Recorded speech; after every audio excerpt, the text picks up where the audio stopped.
Chapter 1: The Collapse of the Third Reich. In May 1945, Germany's defeat did not mark the true end of the Nazi era.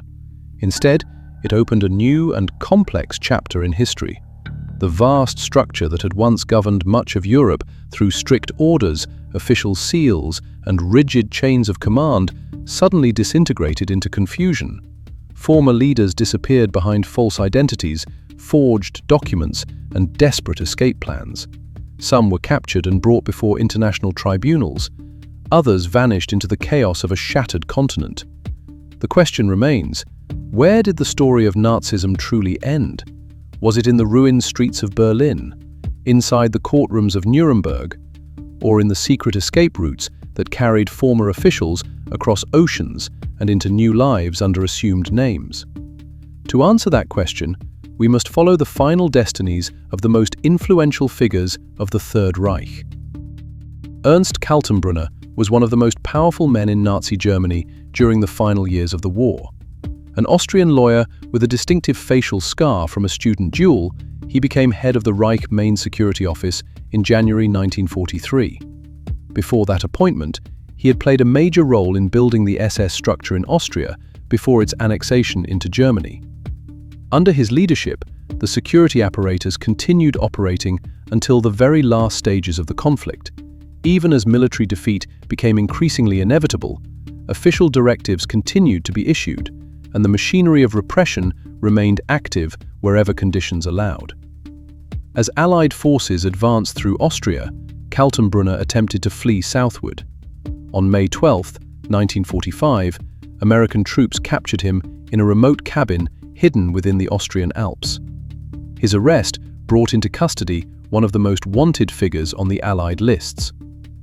At the Nuremberg Trials, Kaltenbrunner built his defense around a carefully repeated argument. He claimed that he had been primarily responsible for intelligence matters rather than direct security operations. According to his testimony, organizations such as the Gestapo, mobile security units, and concentration camp administrations operated through command structures that did not answer directly to him. Prosecutors responded by presenting a large collection of official documents bearing his signature. These records linked him to deportations, executions, and security operations carried out throughout occupied Europe. The contrast between his courtroom statements and the documentary evidence became a central issue during the proceedings. The tribunal ultimately rejected his defense. On October 16, 1946, he was executed at Nuremberg prison. He was the final person led to the gallows that night. His last words expressed loyalty to Germany. Another figure whose influence shaped the final years of the Reich was Martin Bormann. Unlike many other senior officials, Bormann did not command armies or appear regularly before the public. His power came from controlling access to Adolf Hitler himself. As Hitler's private secretary, he determined which reports reached the leader, who was granted meetings, and which requests were approved for consideration. This position transformed him into one of the most influential men in Nazi Germany. Although rarely seen in propaganda footage, virtually every important administrative process required his approval before reaching Hitler's desk. Following Hitler's death on April 30, 1945, Bormann joined several desperate attempts to escape Berlin. Soviet forces had already surrounded much of the city, and groups attempting to break through enemy lines faced intense fighting from every direction. The last confirmed sighting of Bormann occurred near the Weidendammer Bridge on the night of May 1, 1945. Witnesses reported seeing him moving alongside a German tank during an attempted breakout toward the north. For decades afterward, his fate became one of the greatest mysteries of the post-war era. The Nuremberg tribunal tried him in absentia and sentenced him to death. Reports emerged from South America suggesting that he had escaped through secret networks, often referred to as rat lines. Alleged sightings surfaced in Paraguay, Brazil, and Argentina, fueling endless speculation. In 1972, human remains discovered near Lehrte station in Berlin were identified through dental records and forensic examination. Yet doubts persisted for years because scientific techniques at the time could not provide complete certainty. Only decades later did DNA testing involving living relatives confirm the conclusion. The remains belonged to Martin Bormann. Evidence indicated that he had died during the chaotic escape attempts in Berlin on May 1, 1945, likely while trying to evade advancing Soviet forces. Thus ended one of the longest-running mysteries connected to the fall of the Third Reich. Chapter 2. Rudolf Hess and the Flight That Changed Everything. Among the earliest and most devoted followers of Adolf Hitler, Rudolf Hess occupied a unique position within the Nazi hierarchy. During the movement's rise to power, he was often regarded as one of Hitler's closest associates. His loyalty appeared unwavering, forged through years of personal trust and shared political ambitions. As Deputy Führer, Hess once stood among the most influential figures in Germany. Yet, as the years passed, his political importance gradually declined. New power centers emerged within the government, and figures such as Martin Bormann steadily gained greater influence over access to Hitler and the daily administration of the Reich. Despite holding an impressive title, Hess increasingly found himself pushed to the margins of decision-making. Then came one of the most extraordinary episodes of the Second World War. On the evening of May 10, 1941, Hess boarded a Messerschmitt Bf 110 aircraft and took off alone from Germany. Without informing most senior officials, he embarked on a secret mission that would shock both friend and foe alike. His destination was Scotland. The flight was extremely dangerous. Crossing the North Sea alone in wartime conditions carried enormous risks. Yet, Hess pressed forward, convinced that he could personally influence the course of history. According to documents and testimonies examined after the war, Hess hoped to present a proposal that would end hostilities between Germany and Great Britain. The idea envisioned a future in which Germany would focus its attention eastward, while Britain would recognize German dominance on the European continent. Whether this plan had any realistic chance of success remains highly debated by historians. What is certain is that Hess believed he could act as a messenger of peace. After reaching Scottish airspace, he parachuted from his aircraft and landed in the countryside. Injured but alive, he was quickly discovered by local residents and handed over to British authorities. The dramatic mission immediately created confusion throughout Europe. When news of the flight reached Berlin, Hitler reacted with fury. Publicly, the German government declared that Hess had acted independently and that his actions were the result of mental instability. This response distanced the regime from any suggestion that official peace negotiations had been attempted. Meanwhile, British authorities kept Hess in custody. Many details of the discussions surrounding his arrival remained secret for years. His true intentions, motivations, and expectations continue to be debated by researchers even today. Some believe he genuinely hoped to stop the war between Britain and Germany. Others argue that he dramatically underestimated the political realities of the conflict. Whatever the truth may be, the mission failed completely. Instead of becoming a diplomatic intermediary, Hess became a prisoner. He remained in British custody throughout the remainder of the war. When the conflict ended, he was transferred to Nuremberg to stand trial alongside other leading figures of the Third Reich. During the proceedings, Hess displayed unusual behavior. At times he claimed memory loss. On other occasions, he appeared fully aware of events and capable of detailed responses. His conduct generated significant discussion among medical experts and legal observers. The tribunal ultimately found him guilty and sentenced him to life imprisonment. Unlike many of the other defendants, Hess would spend decades behind bars. After the Nuremberg trials concluded, he was transferred to Spandau prison in Berlin. Over time, the prison population steadily decreased as other inmates completed their sentences or passed away. By 1966, Hess had become the sole remaining prisoner. For more than 2 decades, a massive prison complex designed to hold hundreds of inmates housed only one elderly man. Guards from the Allied powers rotated responsibility for maintaining the facility. creating one of the most unusual prison arrangements in modern history.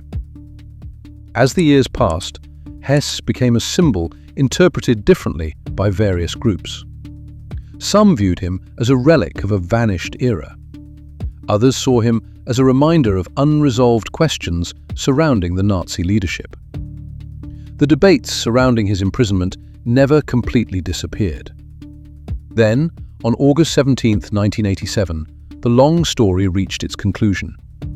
At the age of 93, Hess was found unconscious inside a small garden structure located within the prison grounds.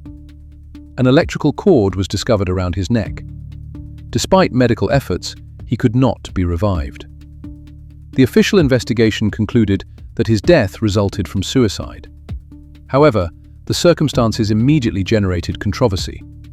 Members of his family, along with some researchers and commentators, questioned whether a man of such advanced age and declining physical condition could have carried out the act on his own.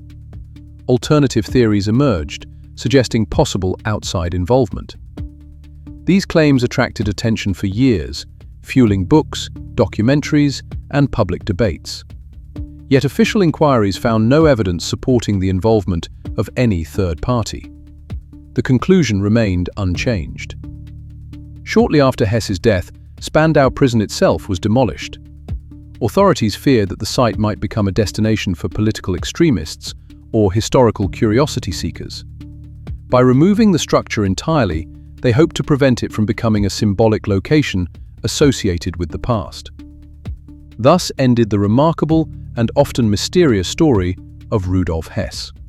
From trusted deputy to solitary prisoner, from ambitious political figure to the last inmate of Spandau, his life reflected many of the contradictions, ambitions, and tragedies that defined the history of the Third Reich itself. Chapter 3: Heinrich Himmler, the rise and fall of the SS Empire. Among all the figures who helped shape the machinery of Nazi Germany, few accumulated as much power behind the scenes as Heinrich Himmler. What began as a relatively small security organization under his leadership eventually expanded into one of the most influential institutions in the Third Reich. Through years of organizational growth and political maneuvering, Himmler transformed the SS from a modest protective unit into a vast structure operating alongside many traditional state institutions. By the height of the war, the SS controlled an enormous network of security services, intelligence operations, police organizations, and administrative systems. Its influence extended across occupied Europe and into nearly every aspect of internal security within Germany.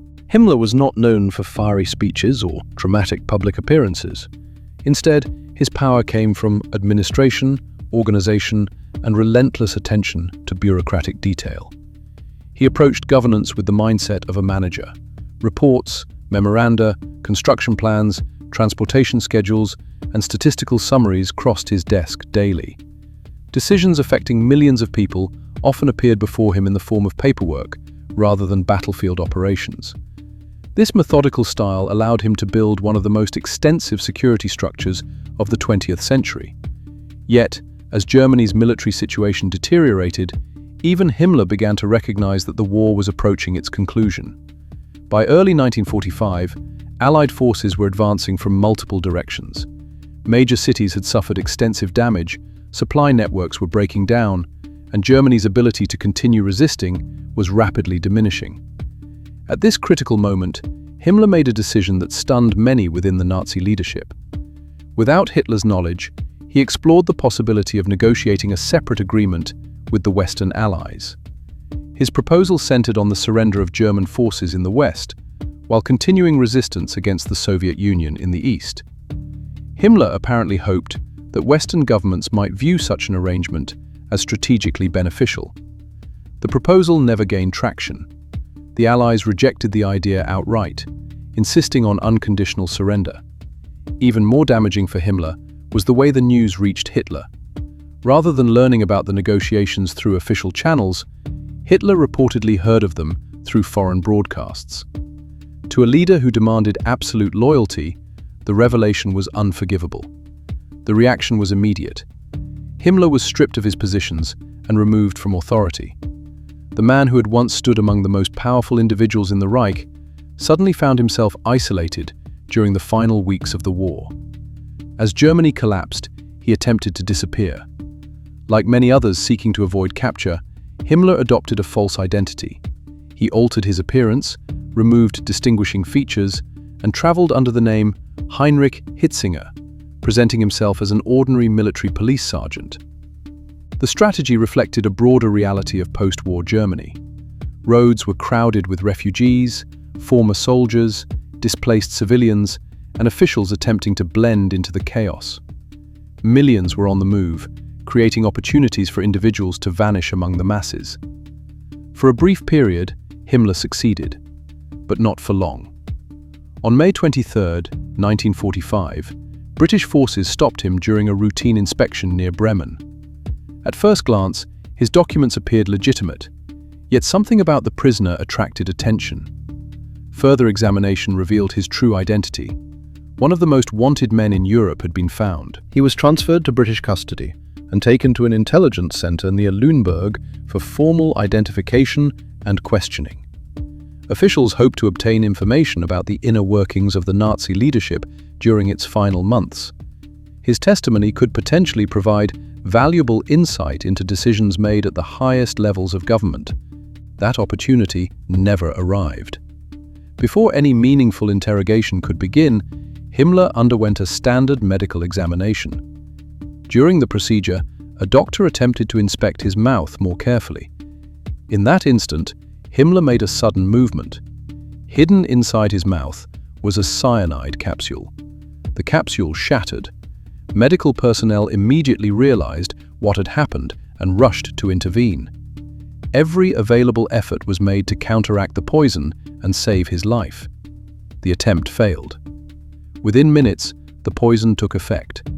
Approximately 15 minutes later, Heinrich Himmler was dead. He never provided a detailed account of his final decisions. He never appeared before a tribunal.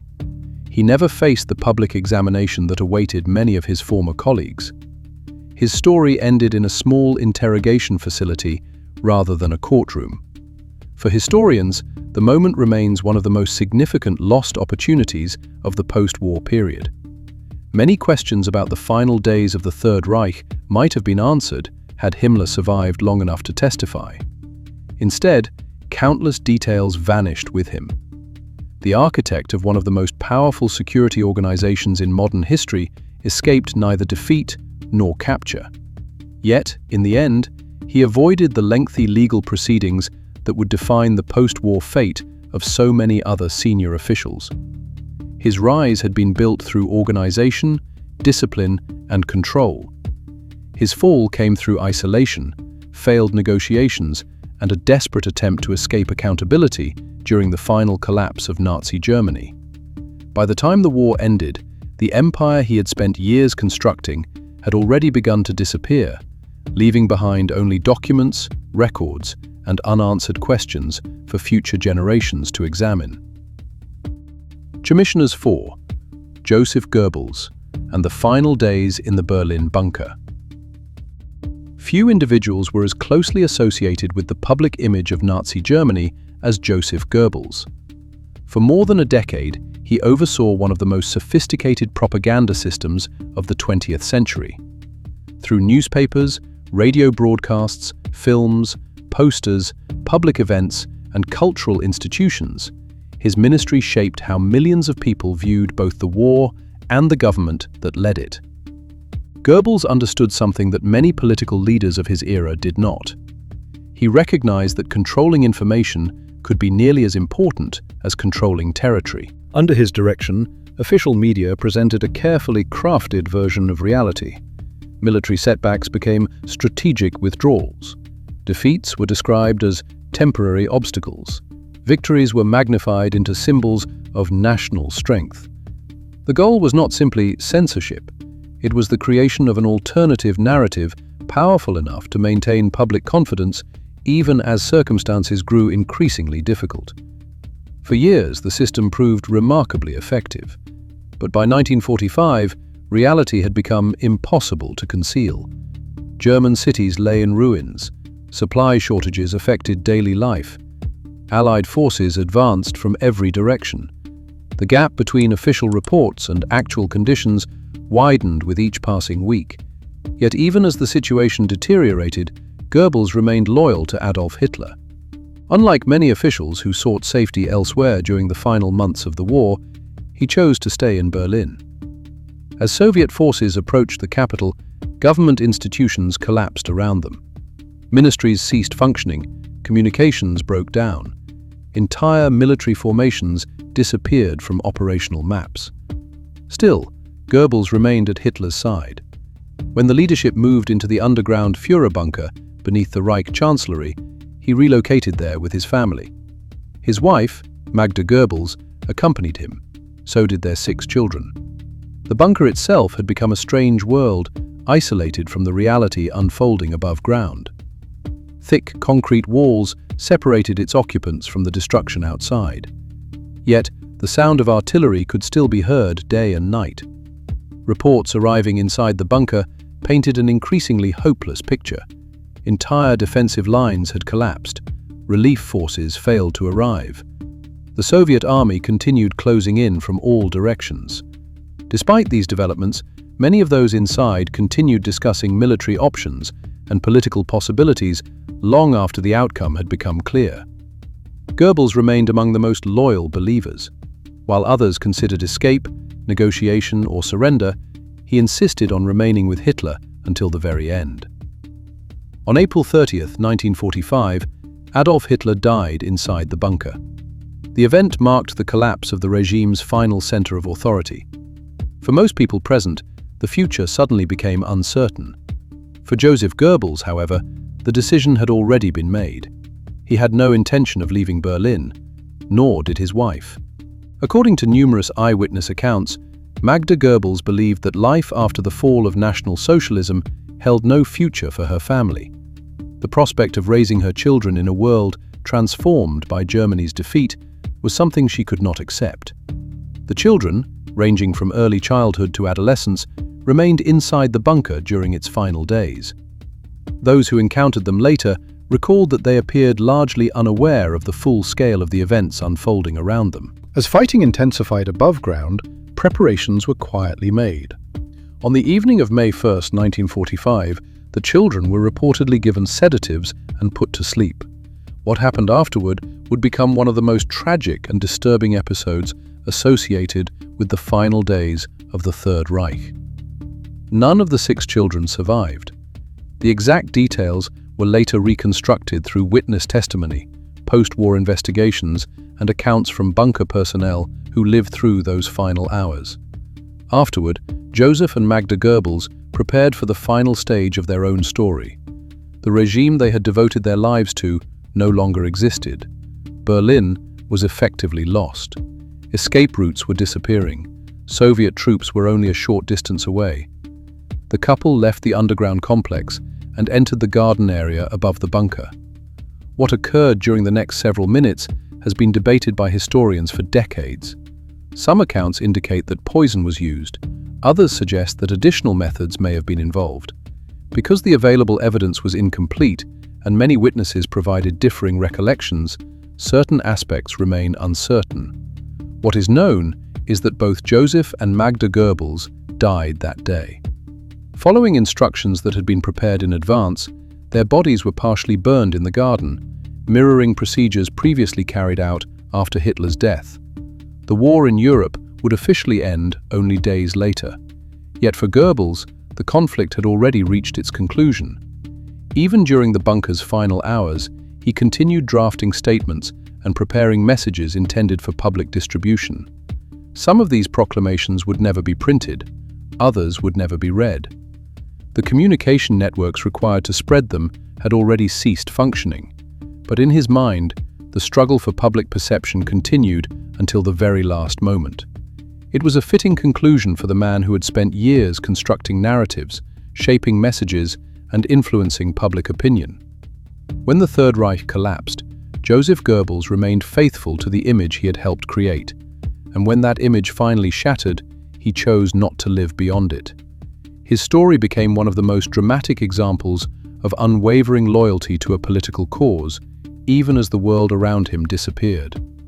For historians, the final days of Joseph Goebbels remain a powerful reminder of how ideology, belief, and personal conviction can continue influencing decisions long after defeat has become unavoidable.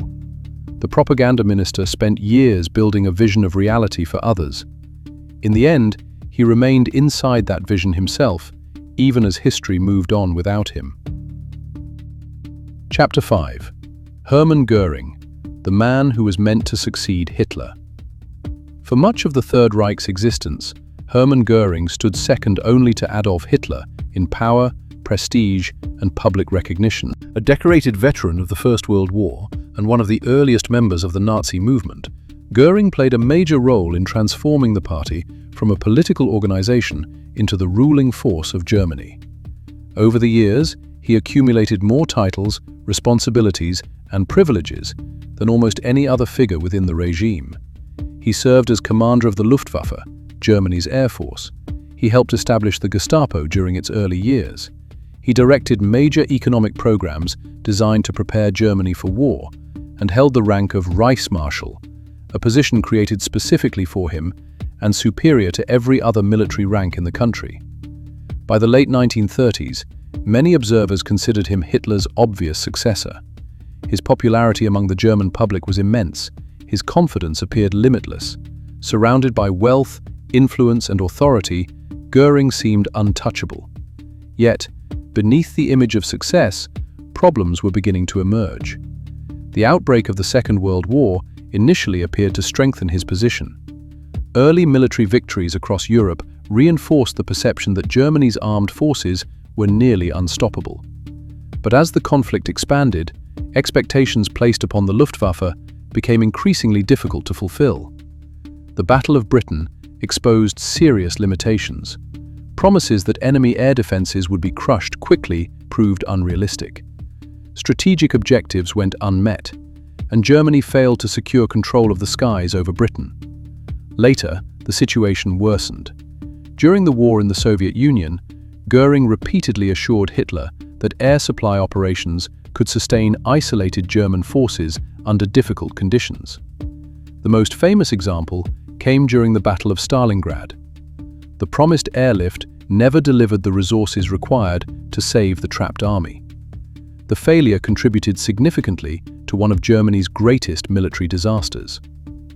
As setbacks accumulated, Hitler's confidence in Göring began to erode. The relationship that had once seemed unbreakable grew increasingly strained. Yet, despite these difficulties, Göring remained one of the most powerful figures in Germany until the final months of the war. Outside politics and military affairs, another passion occupied much of his attention: art. Throughout the war, Göring assembled an enormous personal collection of paintings, sculptures, and cultural treasures. His agents acquired thousands of works from across occupied Europe. Many pieces originated from museums, galleries, and private collections.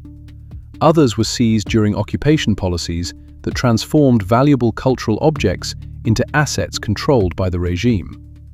The collection became one of the largest personal art holdings assembled during the conflict. As Allied forces advanced in 1945, however, even Göring understood that Germany's defeat was approaching. Hitler had retreated into the Berlin bunker. Communications became increasingly unreliable. The chain of command grew fragmented.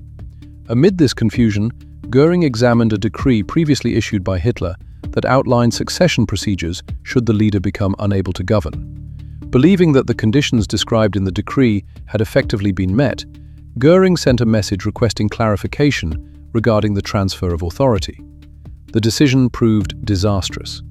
Rather than viewing the message as a constitutional inquiry, Hitler interpreted it as an attempt to seize power. The reaction was swift. Göring was accused of betrayal. Orders were issued for his arrest.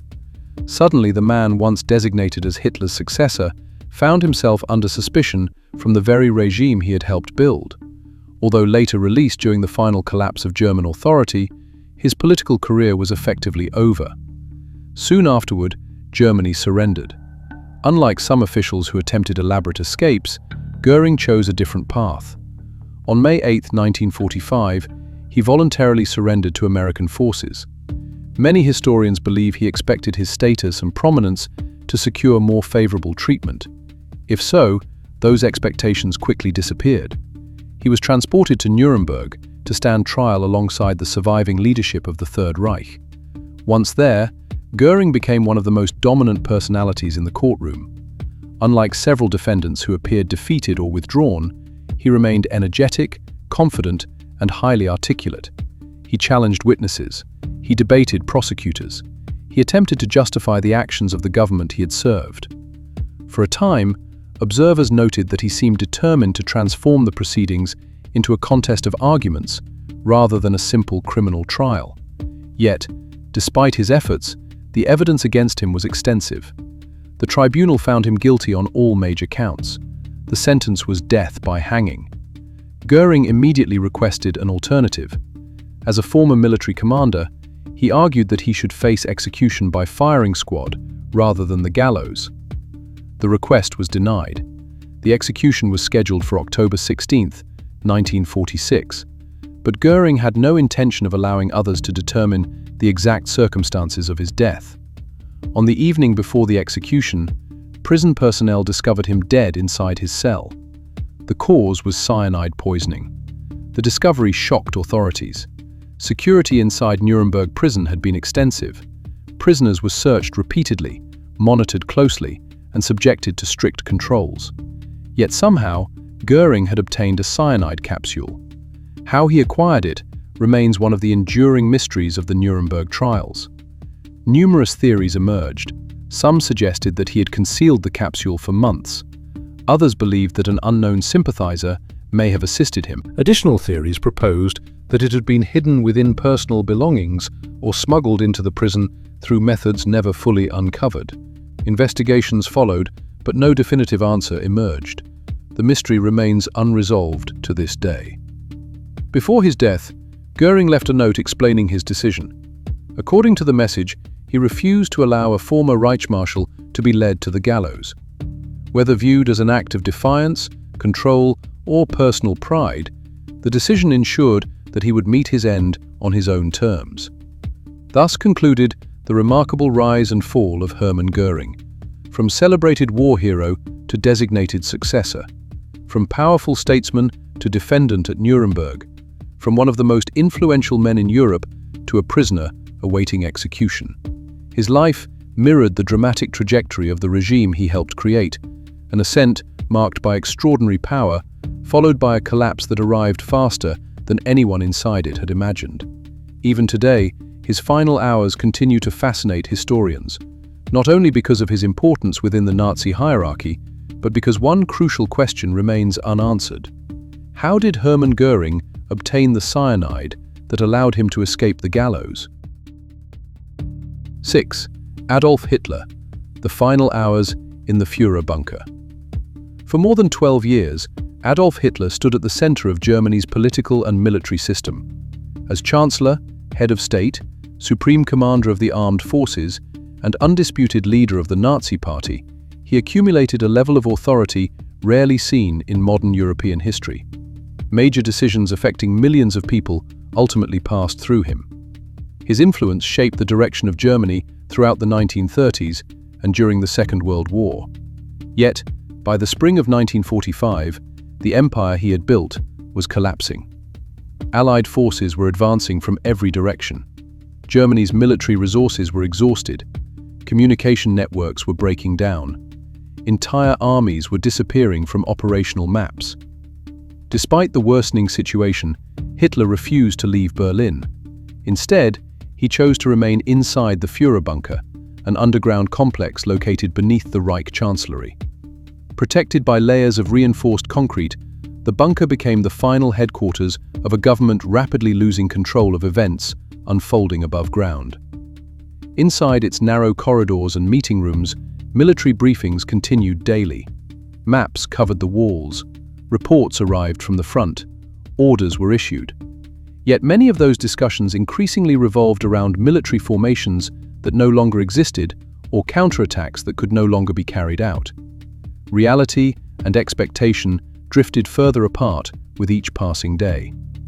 By April 1945, Soviet forces had entered Berlin. The sounds of artillery echoed constantly through the city. Explosions shook buildings.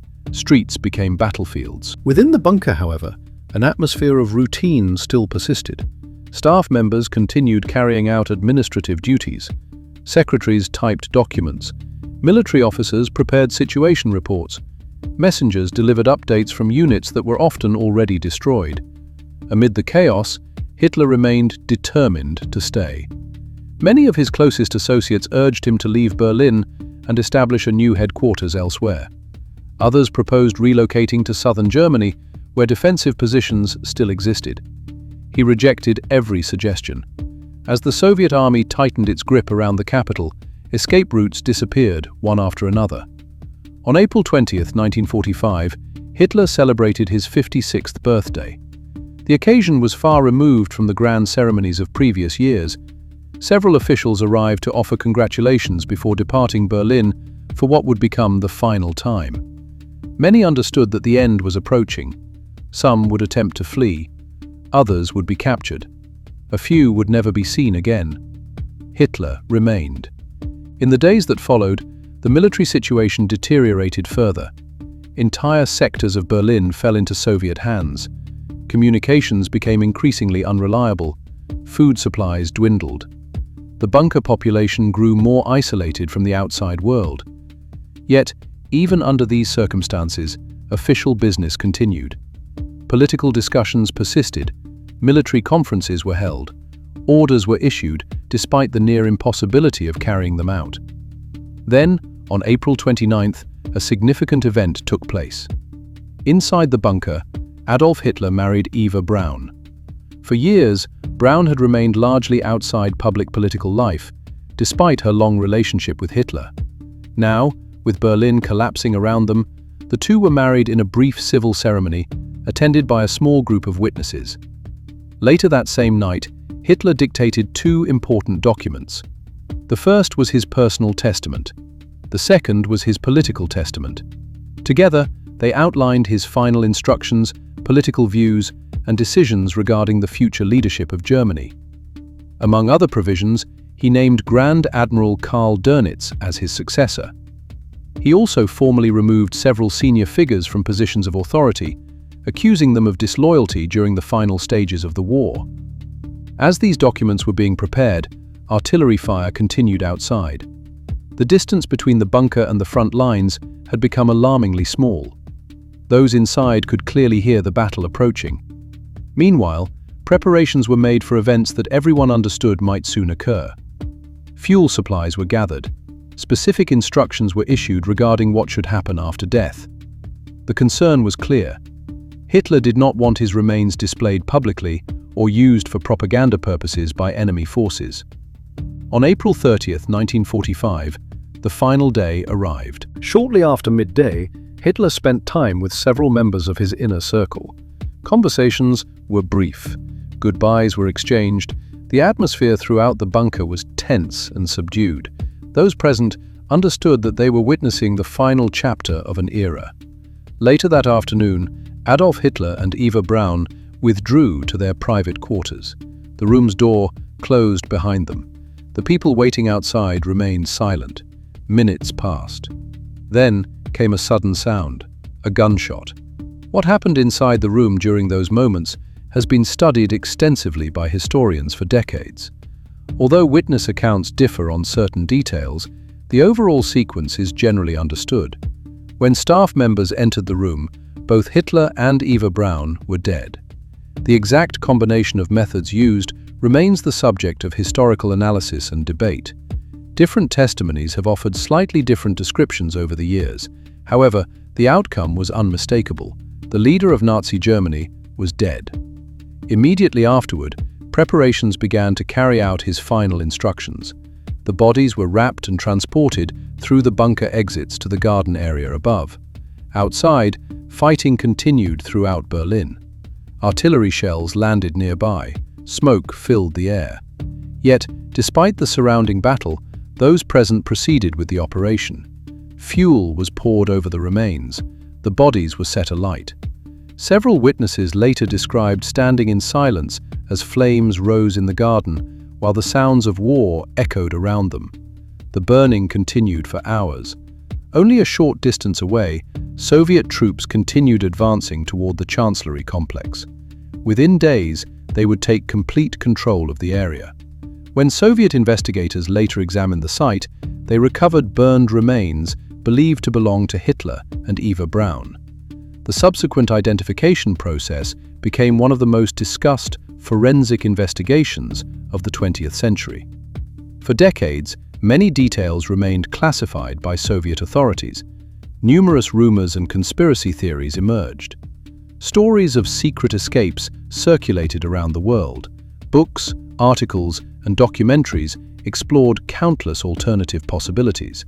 Yet, as more records became available over time, historians gained access to increasingly detailed evidence. Dental comparisons, witness testimonies, wartime documents, and forensic examinations consistently pointed toward the same conclusion. Adolf Hitler died in the Führerbunker on April 30, 1945.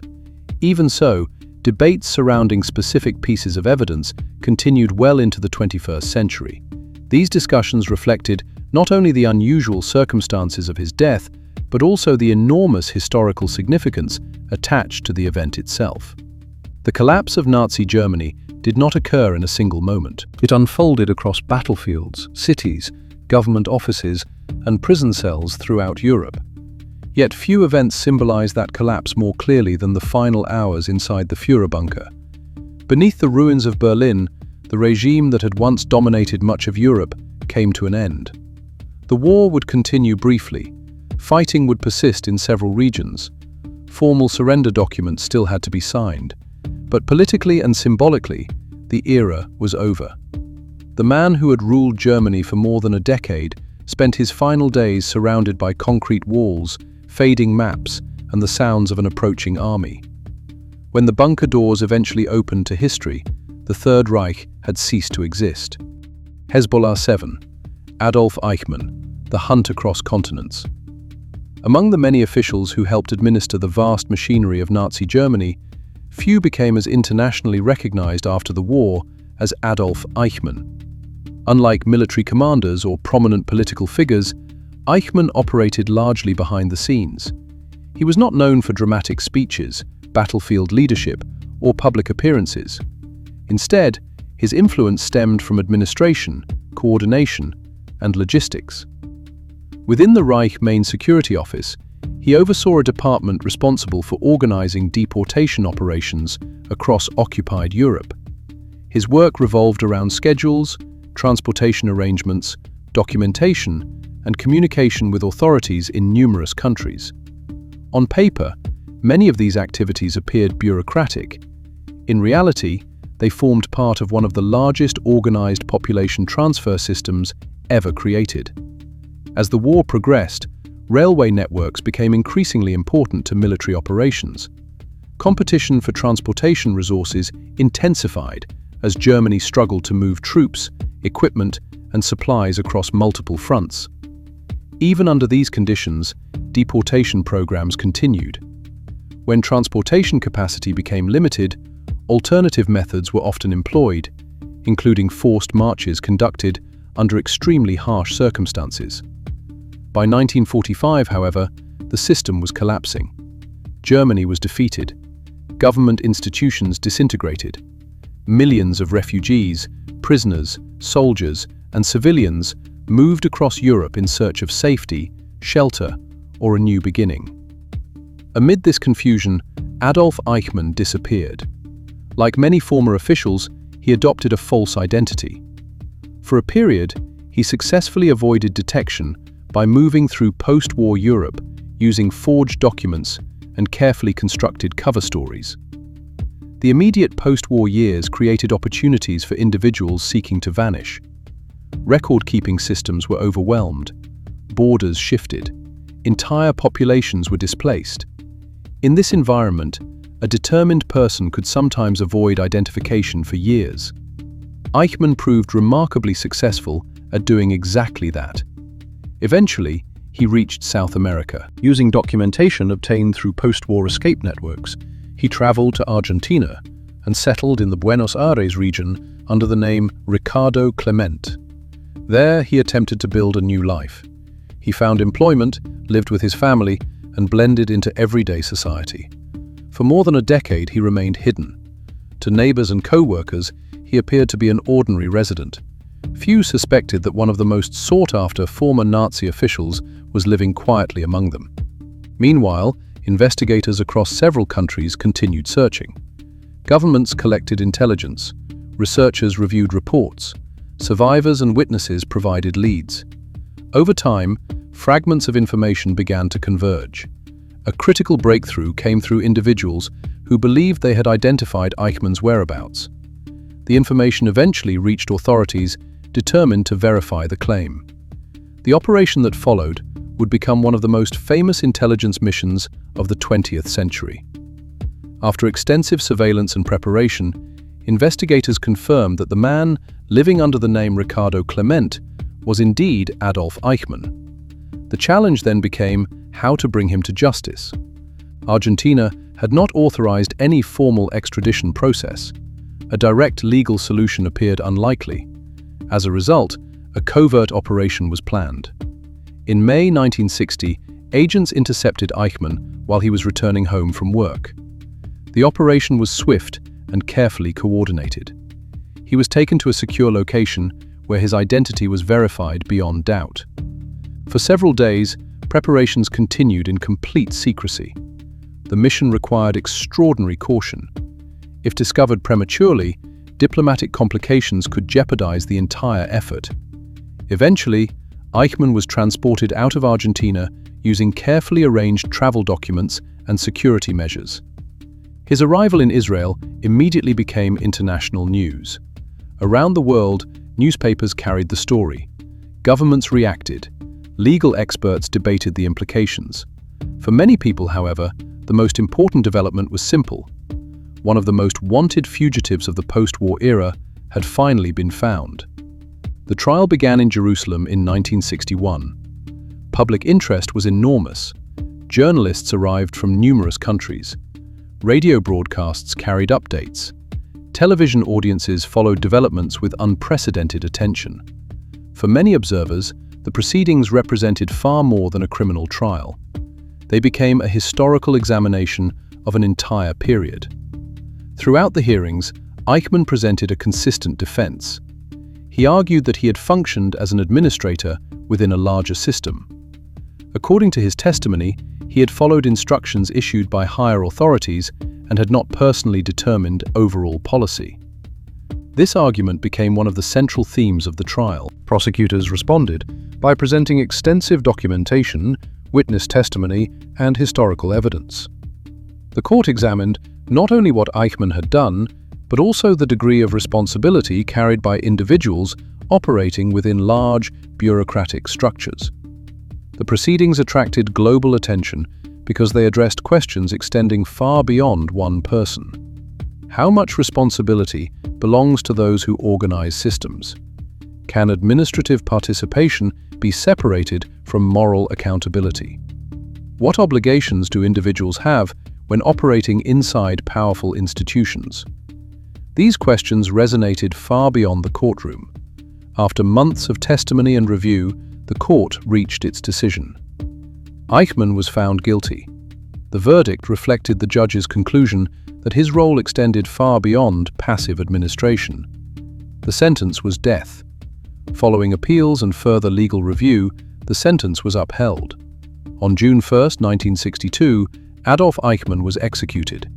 His remains were cremated. In an effort to prevent any burial site from becoming a symbolic gathering place, his ashes were scattered at sea beyond territorial waters. The decision ensured that no grave would exist as a destination for admirers, supporters, or political extremists. Thus ended one of the most extensive manhunts of the 20th century. For more than 15 years, Eichmann had managed to avoid capture by crossing borders, adopting false identities, and living under an assumed name. Yet the search never truly stopped. investigators continued following leads. Witnesses continued providing information. Researchers continued examining evidence. Eventually, persistence succeeded where immediate post-war efforts had failed. Today, the story of Adolf Eichmann remains one of the most significant post-war investigations ever conducted. It illustrates how historical accountability can extend across decades and continents. It demonstrates the determination of those who continued searching long after many believed the trail had gone cold. And it serves as a reminder that some chapters of history do not end when a war concludes.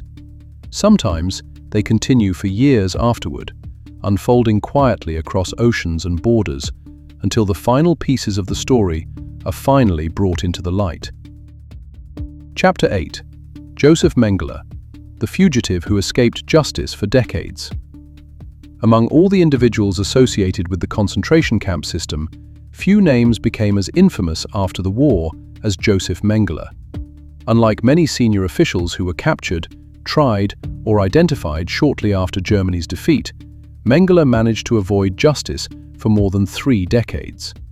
His story became one of the longest and most frustrating international manhunts of the post-war era. During the war, Mengele served as a physician at Auschwitz-Birkenau. Witnesses later described his role in the selection process that took place when trains arrived at the camp. New arrivals were directed into different groups, and those decisions often determined the immediate course of their lives. At the same time, Mengele became associated with a series of medical experiments conducted on prisoners. Many survivors later provided testimony describing procedures performed without meaningful consent and under conditions that caused immense suffering. Particular attention was given to studies involving twins, which became one of the defining elements of his historical legacy. As Allied armies advanced toward Germany in early 1945, the concentration camp system began to collapse. Facilities were evacuated, records were destroyed, personnel scattered across the country. Amid this confusion, Mengele disappeared. For a brief period, he was actually detained by Allied forces. However, his identity was not recognized. At that stage, his name did not yet appear prominently on the lists of wanted individuals being circulated among occupation authorities. As a result, he was released. It was a mistake that would have consequences for decades. Once free, Mengele moved cautiously through post-war Germany. Using false identities and avoiding attention, he worked in rural areas and kept a low profile, while authorities continued searching for former members of the Nazi regime. Eventually, he concluded that Europe was no longer safe. Like many fugitives of the era, he turned towards South America. In 1949, using documents obtained through post-war escape networks, he traveled to Argentina under the name Helmut Gregor. The move marked the beginning of a new chapter in his life. Argentina at the time had become home to numerous European immigrants, making it easier for newcomers to blend into existing communities. Over the following years, Mengele established himself in Buenos Aires and gradually built a relatively stable existence. For a period, he lived with surprising openness. He maintained contacts, conducted business activities, and eventually obtained legal documentation that allowed him greater freedom of movement. Yet, despite this apparent security, the threat of discovery never disappeared. The situation changed dramatically in 1960. That year, Adolf Eichmann was located and captured in Buenos Aires by Israeli intelligence agents. The operation sent shockwaves through former Nazi networks throughout South America. If Eichmann could be found, others could be found as well. Mengele understood the message immediately. Realizing that he might be next, he abandoned the relative stability he had built in Argentina. His years of constant movement were about to begin. He first relocated to Paraguay, where he obtained citizenship and attempted once again to establish a secure identity. For a time, the strategy appeared successful. But international interest in his whereabouts continued growing. Investigators from multiple countries followed reports, analyzed documents, and pursued leads that surfaced across the continent. As pressure increased, Mengele moved again. This time, he settled in Brazil. There, he relied heavily on a network of supporters and associates willing to provide shelter, financial assistance, and protection. The arrangement allowed him to remain hidden, but it came at a cost. life became increasingly isolated. Every unfamiliar visitor represented a potential threat. Every news report about investigations triggered new concerns. Every rumor of discovery forced another change of residence. For decades, intelligence agencies in Israel, Germany, the United States, and elsewhere maintained active files concerning his location. Several times, investigators came remarkably close to finding him. In some cases, they missed him by only days. In others, inaccurate information sent them in the wrong direction. The hunt continued year after year. Meanwhile, age and declining health began to affect the fugitive. The energetic man who had once moved confidently across continents gradually became more withdrawn. Health problems increased. Friends described growing anxiety. Letters from this period revealed a man who frequently complained about his circumstances while continuing to reject responsibility for his wartime actions. Even after decades in hiding, he showed little indication of personal reflection regarding the suffering associated with his name. Then, in 1979, the long pursuit ended unexpectedly. On February 7th, while swimming near the Brazilian coastal town of Bertioga, Mengele suffered a medical emergency. Unable to recover, he drowned. At the time of his death, he was living under yet another assumed identity. Those around him arranged a quiet burial using false documentation. As a result, the world remained unaware of what had happened. Investigators continued searching. New leads emerged. Rumors spread. Sightings were reported from multiple countries. The hunt persisted because no one knew that the fugitive was already dead. Only years later did the truth begin to emerge. In 1985, authorities exhumed remains believed to belong to Mengele. Forensic specialists conducted extensive examinations. The evidence strongly suggested that the body was indeed his. Still, some questions remained. To remove all doubt, additional testing was conducted. In 1992, DNA analysis involving surviving relatives confirmed the identification conclusively. The mystery was finally resolved. Joseph Mengele had died 13 years earlier. For many observers, the conclusion felt deeply unsatisfying.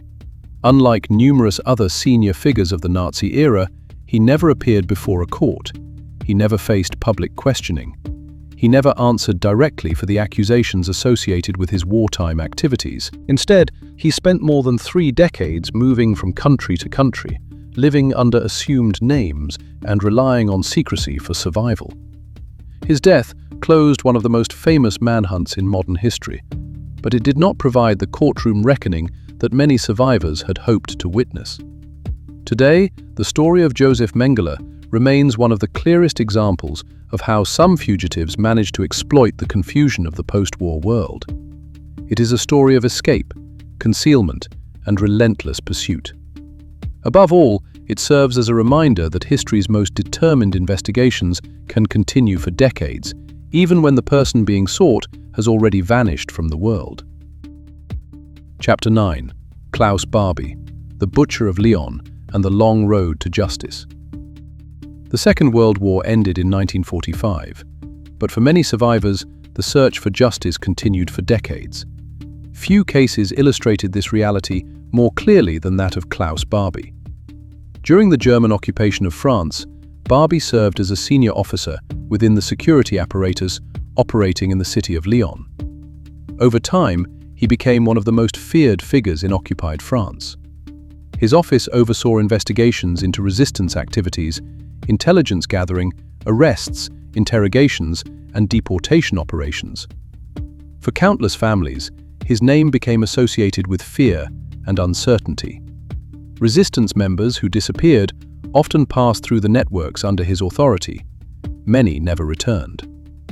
Among the most significant figures connected to his story was Jean Moulin, one of the leading organizers of the French resistance. Moulin had worked tirelessly to unite various resistance groups under a common structure capable of coordinating efforts against German occupation. His influence was considerable. His capture became one of the most important successes achieved by occupation authorities during the war. Following his arrest, Moulin endured severe interrogation. Despite intense pressure, he reportedly revealed very little information regarding the broader resistance network. He later died from injuries sustained during his captivity. After the war, his name became a symbol of resistance and national sacrifice in France. For investigators examining wartime events, the circumstances surrounding his capture remained closely linked to Klaus Barbie's activities. Yet Müller was not the only victim associated with Barbie's record. Historical investigations also documented deportation operations involving Jewish families and children. Among the most widely discussed cases was the deportation of a group of children who had been living in a refuge in southeastern France.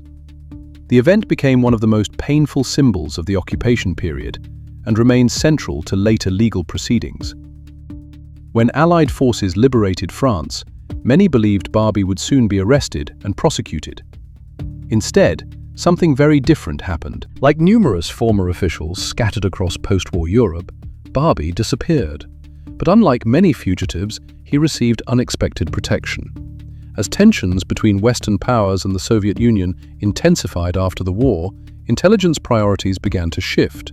The emerging Cold War transformed political calculations throughout Europe. During this period, American intelligence organizations recruited numerous informants and sources to gather information about communist networks. According to documents later released to the public, Klaus Barbie became one of those sources. Despite knowledge of his wartime activities, intelligence officials considered him useful for gathering information related to post-war security concerns. As a result, efforts to arrest him were complicated. When French authorities increased pressure and requested action against him, networks associated with post-war escape routes helped facilitate his departure from Europe. In 1951, Barbie left the continent. His destination was South America. He eventually settled in Bolivia under the name Klaus Altmann. There, he built a new life. For years, he lived openly. He conducted business activities, established social connections, and became involved in various commercial enterprises. To many people around him, he appeared to be an ordinary European immigrant.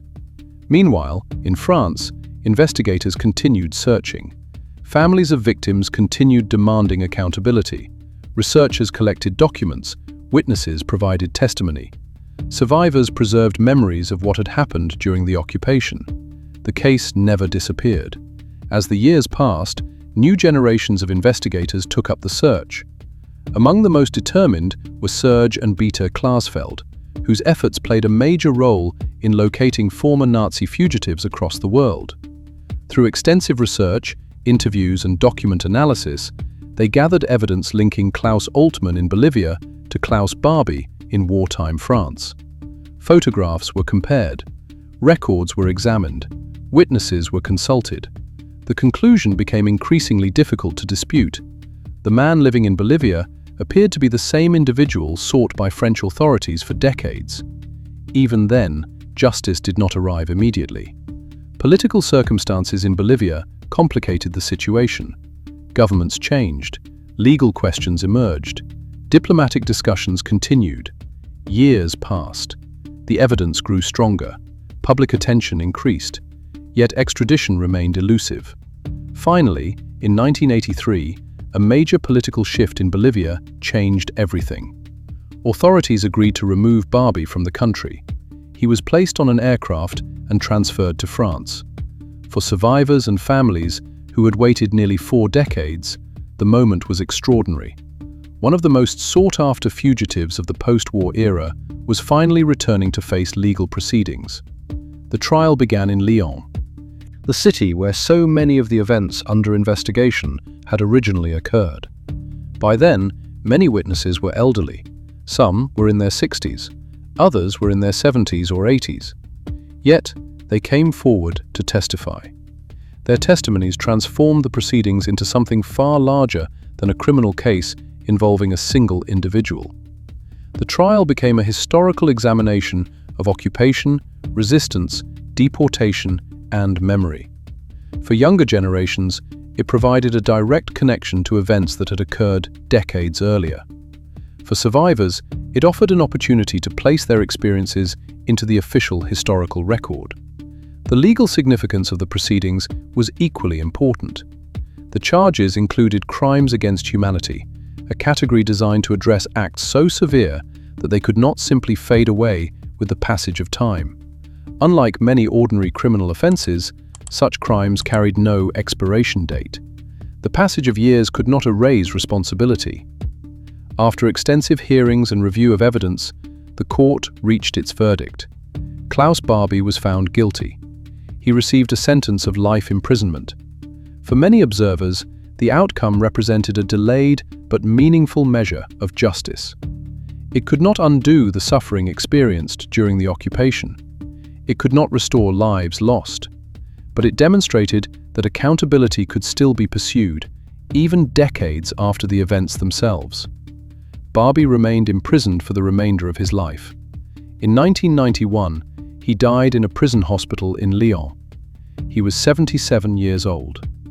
The city where he had once exercised power became the place where his story ultimately ended.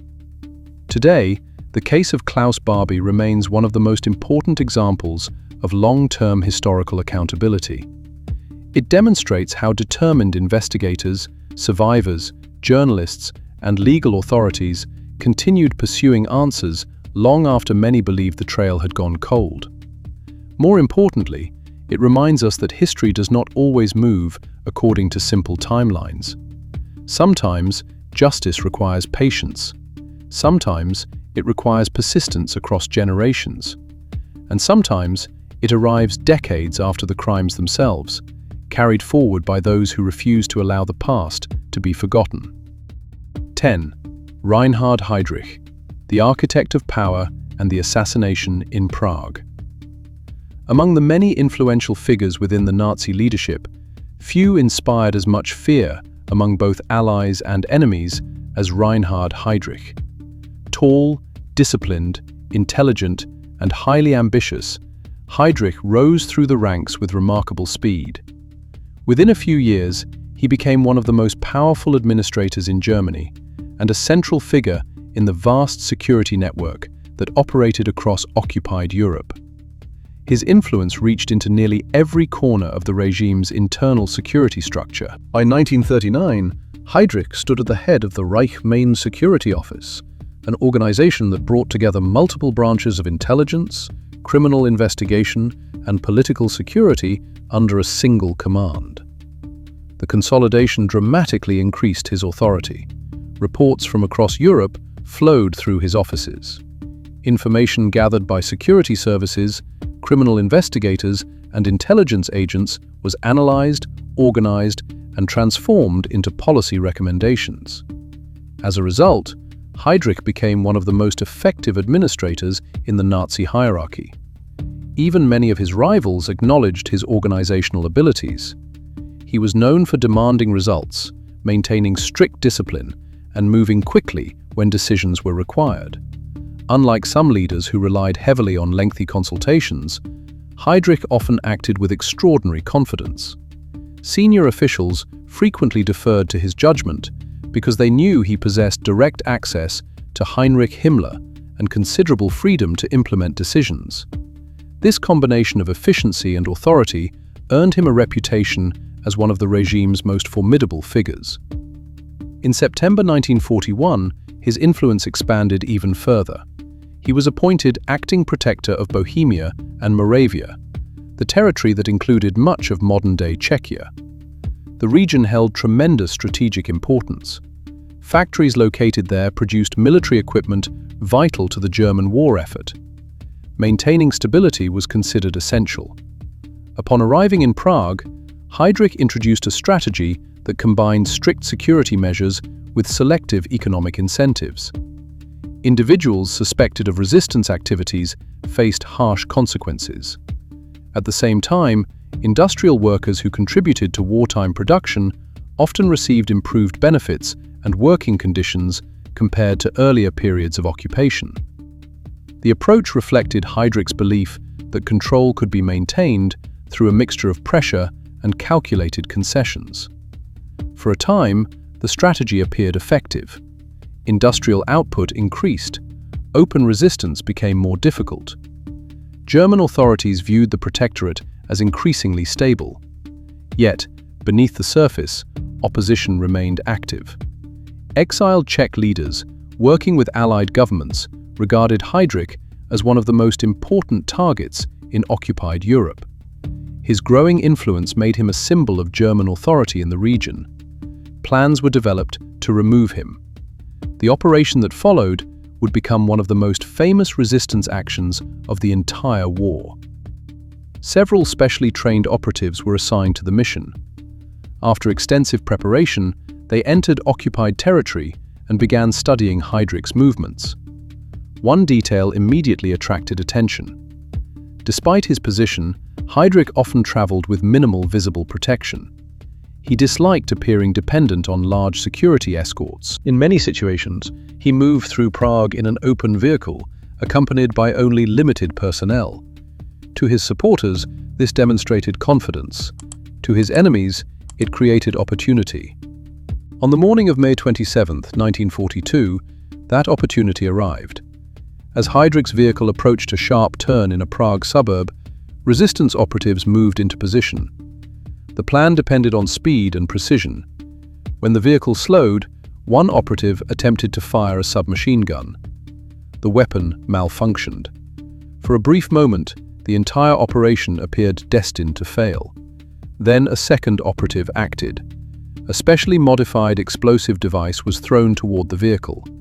The explosion erupted beside the car. Metal fragments, debris, and shattered materials filled the air. Heydrich was seriously injured. At first, however, the situation did not appear immediately fatal. Despite his wounds, he reportedly attempted to react and pursue the attackers before collapsing. Emergency medical personnel rushed him to a hospital in Prague. Doctors conducted examinations and began treatment. The injuries were severe. Fragments had penetrated his body, causing significant internal damage. Yet physicians initially believed recovery remained possible. For several days, there were encouraging signs. German authorities publicly projected confidence. Many expected Heydrich to survive. Then complications developed. Infection began spreading throughout his body. Medical technology available in 1942 was limited compared to modern standards. Although doctors worked continuously to control the condition, available treatments proved insufficient. His health deteriorated. The infection spread further. Organ systems began failing. On June 4, 1942, Reinhard Heydrich died. He was only 38 years old. The news shocked the Nazi leadership. Few officials of comparable rank had been successfully targeted during the war. The response was immediate. German authorities launched massive investigations across occupied territory. Thousands of people were questioned. Entire communities came under scrutiny. Search operations expanded rapidly as officials attempted to identify everyone connected to the attack. The reprisals that followed became some of the most widely discussed consequences of the assassination. Several communities, suspected of assisting resistance networks, faced severe punishment. The village of Lidice became particularly associated with these events and remains an important symbol of wartime suffering. Meanwhile, the operatives responsible for the attack continued hiding within Prague. For days, they avoided capture. Eventually, however, their location was revealed. German forces surrounded the building where they had taken refuge. A fierce confrontation followed. Rather than surrender, the resistance fighters continued fighting until the end. Their actions transformed them into enduring symbols of resistance against occupation. Back in Berlin, Heydrich received a state funeral attended by many of the highest-ranking officials in Germany. The ceremony reflected the importance the regime attached to his position. He was portrayed as a fallen servant of the state, whose death represented a significant loss. Yet history would remember him differently. For historians, Heydrich remains one of the most influential and controversial figures of the Nazi era. His rise demonstrated how rapidly power could be concentrated within highly centralized systems.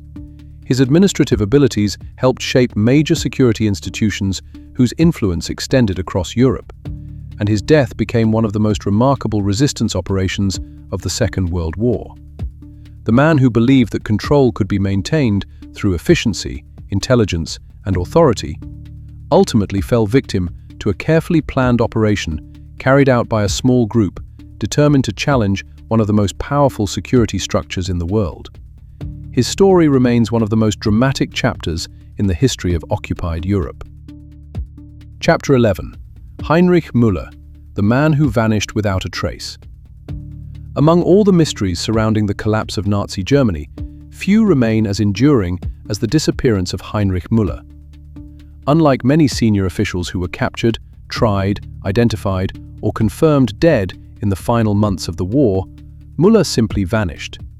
No verified grave, no confirmed surrender, no definitive witness account, no conclusive evidence explaining what happened after the final days of Berlin.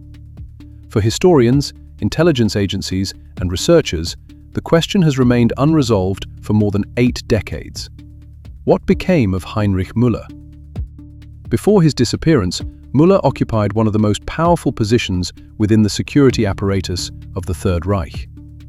As head of the Gestapo, Germany's secret state police, he oversaw an organization feared throughout occupied Europe. The Gestapo's influence extended across borders, cities, factories, government offices, and resistance networks. Its reputation rested on surveillance, investigations, interrogations, and the relentless pursuit of those considered enemies of the state. Unlike several other leading figures, Müller was not an early ideological celebrity of the Nazi movement. His path to power was unusual. Before the rise of the Nazi Party, he had worked as a professional police investigator during the Weimar Republic. His career was built on administrative skill, investigative expertise, and a reputation for efficiency rather than political charisma. Colleagues frequently described him as disciplined, methodical, and emotionally detached. These qualities attracted the attention of senior security officials who valued competence above ideology. As the Nazi security system expanded, Müller's experience made him increasingly valuable. Eventually, he became one of the central figures within Germany's internal security structure. From his offices flowed orders, investigations, intelligence reports, and operational directives affecting occupied territories across Europe. His influence reached deep into countless security operations. Resistance organizations became primary targets. Underground movements operating in France, Poland, the Netherlands, Czechoslovakia, and other occupied regions constantly faced the threat of detection. The Gestapo developed extensive networks of informants and investigators whose purpose was to uncover hidden activities before they could threaten German control. One of Müller's most significant assignments came after the failed July 20, 1944 assassination attempt against Adolf Hitler. The plot shocked the Nazi leadership. The realization that senior military officers and government officials had participated in a conspiracy against Hitler triggered an enormous security response. Müller personally supervised major elements of the investigation. Thousands of individuals were questioned. Thousands more were arrested. Evidence was collected from military headquarters, private residences, offices, and communication networks. The operation expanded rapidly. What began as a search for a small group of conspirators evolved into one of the largest internal investigations conducted by the regime during the entire war. By early 1945, however, Germany's security structure was collapsing, along with the rest of the state. Allied forces advanced from every direction. Cities fell, one after another. Communication networks fragmented. Government departments struggled to function.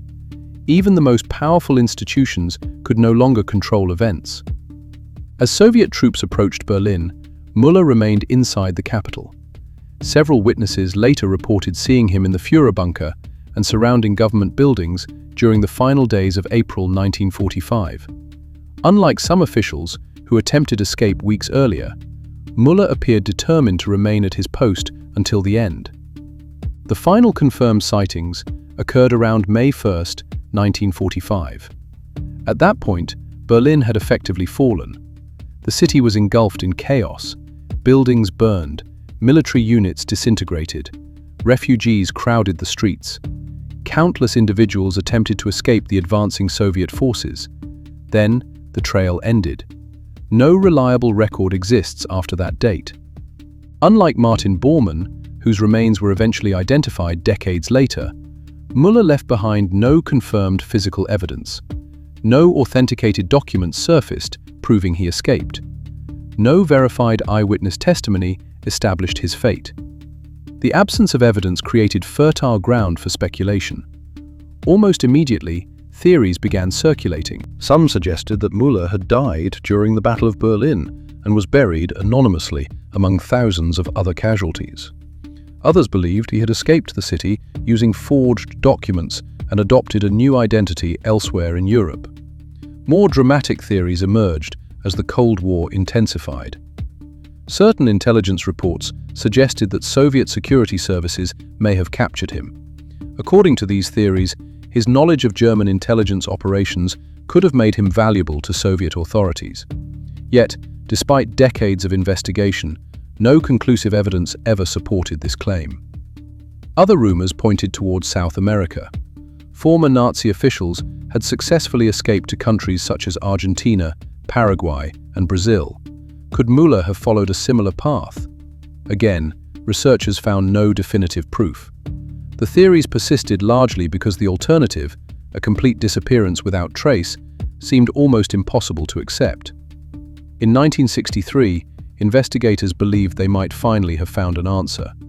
Human remains discovered in a mass grave near the former Air Ministry in Berlin appeared potentially linked to Müller. Initial forensic examinations generated excitement. Could one of history's greatest mysteries finally be solved? Further analysis produced mixed results. Some evidence supported the possibility. Other findings raised doubts. Over time, confidence in the identification weakened. The case remained unresolved. As decades passed, new documents emerged from archives in multiple countries. Researchers reviewed intelligence files, wartime records, interrogation reports, and diplomatic correspondence. Every potential clue attracted attention. Every newly declassified document generated fresh speculation. Yet none provided the decisive breakthrough historians sought. Unlike many other senior Nazi officials, whose final moments are well documented, Müller's story simply stops. One day, he was among the most powerful security officials in Europe. The next, he disappeared into the chaos of a collapsing capital. For intelligence historians, the mystery is particularly fascinating. Müller spent much of his career tracking hidden networks, locating fugitives, uncovering conspiracies, and finding people who wanted to remain invisible. In the end, he became the very thing he had spent years pursuing: a missing person, a vanished figure, a mystery.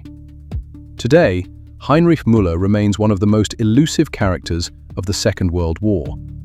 His disappearance continues to inspire books, documentaries, investigations, and debates among historians. Perhaps future discoveries will finally reveal what happened during those last chaotic days in Berlin. Or perhaps the truth disappeared forever amid the destruction of a city consumed by war. Until definitive evidence emerges, Heinrich Müller remains exactly what history remembers him as: the highest-ranking Nazi official whose ultimate fate remains unknown. Chapter 12. Albert Speer, the technocrat who claimed he didn't know. Among all the senior figures who stood trial after the Second World War, Albert Speer occupied a unique position. Unlike military commanders, security officials, or political ideologues, Speer presented himself as something different: an architect, a planner, a technocrat, a man of administration rather than ideology. For decades, this image would shape public perceptions of his role within Nazi Germany. Yet, the truth proved far more complicated. Before entering government, Speer had established himself as a talented architect whose designs attracted the attention of Adolf Hitler. The two men shared a fascination with monumental architecture. They envisioned vast buildings, grand boulevards, and enormous public spaces intended to symbolize power, permanence, and national prestige. Hitler admired Speer's work. Speer admired Hitler's confidence in his abilities. The relationship quickly developed into one of the closest personal connections within the leadership circle. As a result, Speer gained access that few others enjoyed. He was not merely another government official, he became one of Hitler's trusted confidants. This trust dramatically accelerated his rise. Throughout the 1930s, Speer supervised major construction projects, including the redesign of government buildings and the famous rally grounds used for political gatherings. His reputation for efficiency continued to grow. Then, in February 1942, an unexpected event changed the course of his career. Fritz Todt, the Minister of Armaments and War Production, died in a plane crash. The position suddenly became vacant. To the surprise of many observers, Hitler selected Speer as his replacement. The decision transformed an architect into one of the most important administrators in wartime Germany. The timing was critical. Germany was fighting a global conflict that consumed enormous quantities of resources. Factories struggled to meet military demands. Transportation networks faced increasing pressure. Raw materials became harder to obtain. The war required more weapons, vehicles, aircraft, and ammunition than ever before. Speer approached the challenge with remarkable energy. He reorganized production systems, he streamlined administrative procedures, he reduced bureaucratic obstacles that slowed manufacturing. He encouraged industrial coordination on a scale previously unseen. The results were dramatic. Despite constant bombing campaigns and worsening battlefield conditions, German military production increased significantly under his leadership. Factories produced greater numbers of tanks, aircraft, artillery pieces, and ammunition than many Allied analysts believed possible. Even as Germany's military position deteriorated, industrial output continued, reaching new records. To supporters, this achievement demonstrated extraordinary organizational talent. To critics, it raised an uncomfortable question. How had such production levels been maintained? The answer involved one of the darkest realities of the wartime economy. Across occupied Europe, millions of individuals were compelled to work in industries supporting the German war effort. Prisoners of war, civilians from occupied territories, and detainees from concentration camp systems became part of an enormous labor force. Their work supported factories, mines, construction projects, and military production facilities. Conditions varied widely depending on location and circumstances. However, countless records documented harsh environments, poor treatment, dangerous assignments, and significant loss of life. Speer's ministry benefited directly from this labor system. Whether he personally designed it was not the central issue facing investigators after the war. The question was different. How much did he know? And what responsibility did he bear? These questions would define his post-war legacy. When Germany surrendered in 1945, Speer was arrested and transferred to Nuremberg. Unlike several other defendants, he quickly recognized the severity of the situation. He also understood something many of his former colleagues did not. Denial alone would not be enough. Throughout the trial, Speer adopted a strategy unlike that of most defendants.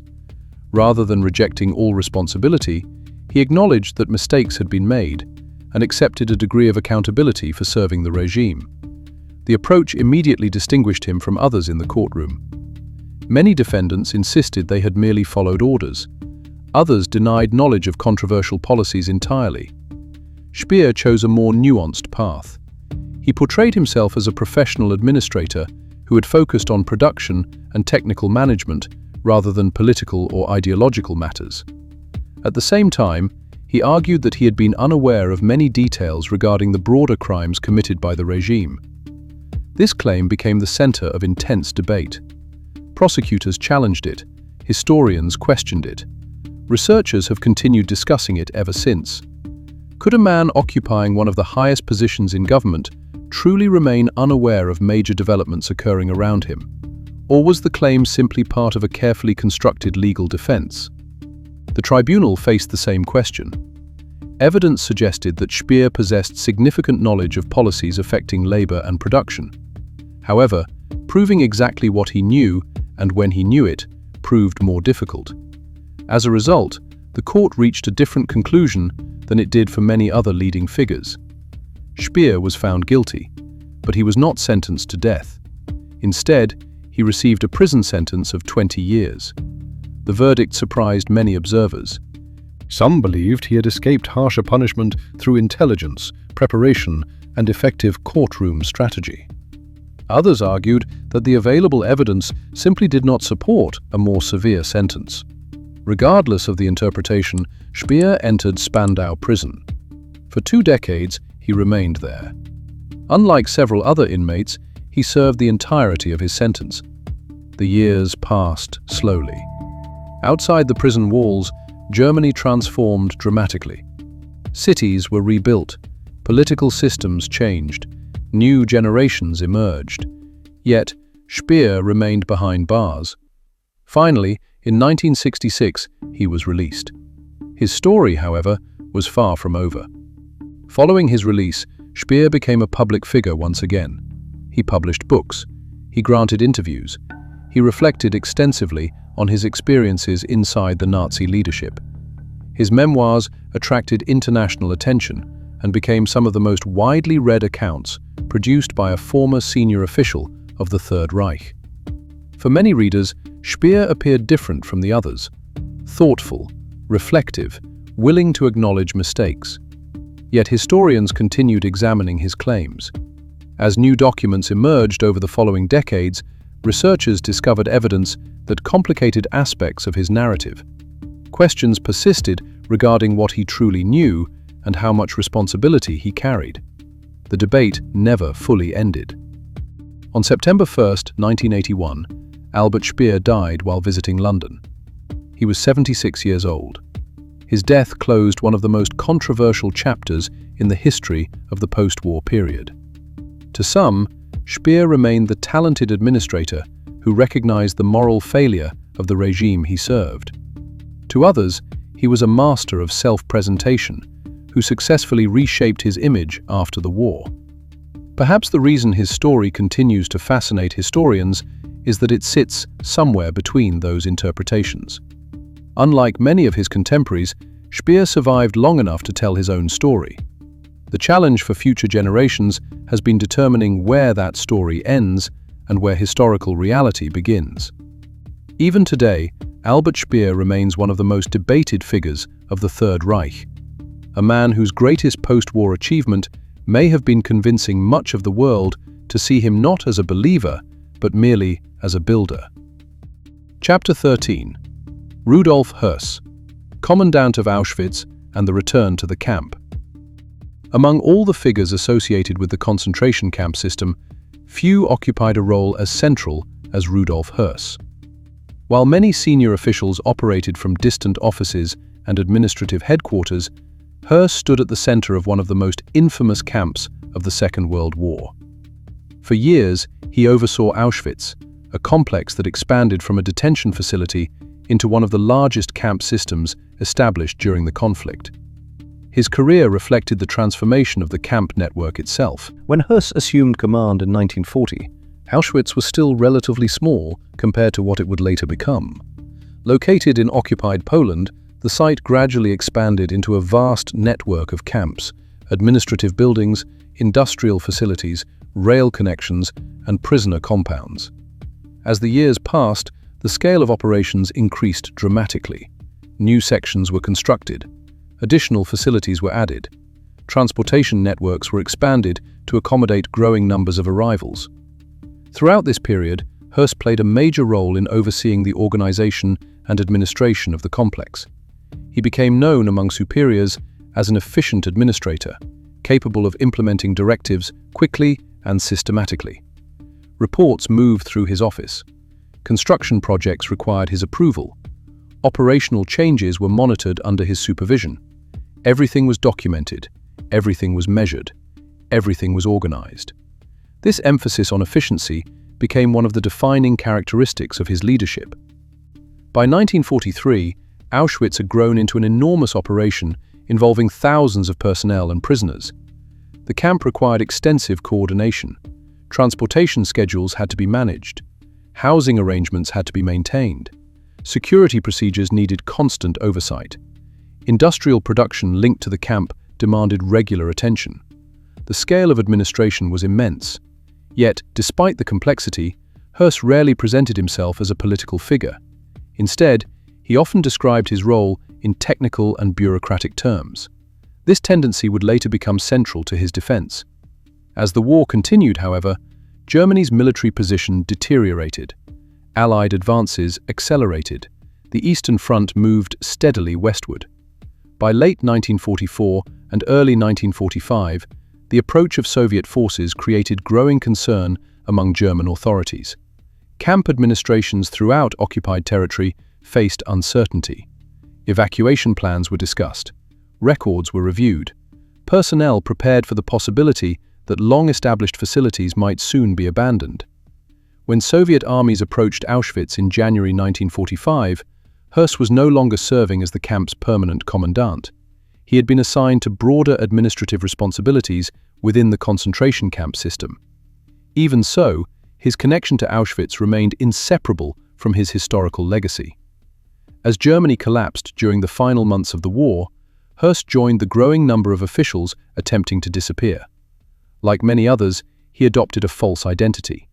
Using forged documents, he assumed the name Franz Lang and attempted to begin a new life. For a time, the plan worked. He settled in northern Germany and found employment on a farm. The work was physically demanding, but anonymous. He blended into rural life. Days were spent tending fields, caring for livestock, and avoiding attention.